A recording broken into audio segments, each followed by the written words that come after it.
Fødslen. I Afrika der foregår fødslen ofte hjemme, medmindre man har et hospital i nærheden. Det er ofte under uhygiejniske forhold, og der er ikke adgang til normale lægemidler som morfin osv. Mange dør ofte under fødslen, da de ikke kan behandles. I Danmark er det lidt anderledes, da vi har mange penge, der går til hospitaler. I Danmark er vi meget mere fremme i skoene. Vores udvikling af medicinske midler er i den grad bedre. Husly.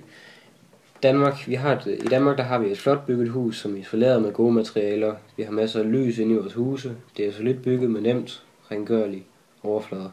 I Afrika der har de ofte huse bygget op med fire pæle med blæktag, gulv bestående af jord og et eller to møbler.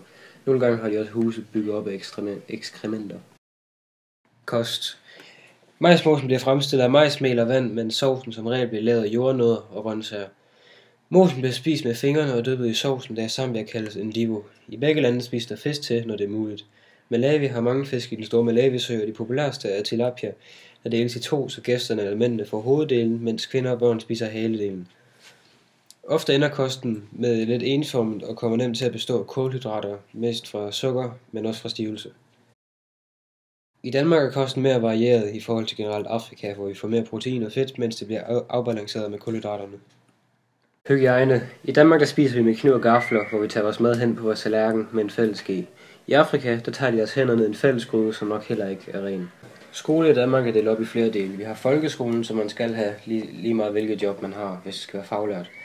Så har vi videregående uddannelse, gymnasial eller erhvervsuddannelse. Derefter kan man så fortsætte med universitet. I Afrika kan man nogle steder være heldig at komme i skole. Det sker, hvis man har penge nok selv. Området, man bor i, har nok penge til at sende i skole, eller hvis man får støtte fra fonde som Børnefonden. Beklædning og tøj. I Danmark der går rundt i smart tøj, altså man kan godt sige rigt og dyrt tøj. Nogle går med op i tøj og andre, men vi skal være glade for at have tøj på kroppen. Men i Afrika er man glad for alle slags tøj, selvom det er slidt. Men også danskere kan også donere tøj til Afrika via Røde Kors.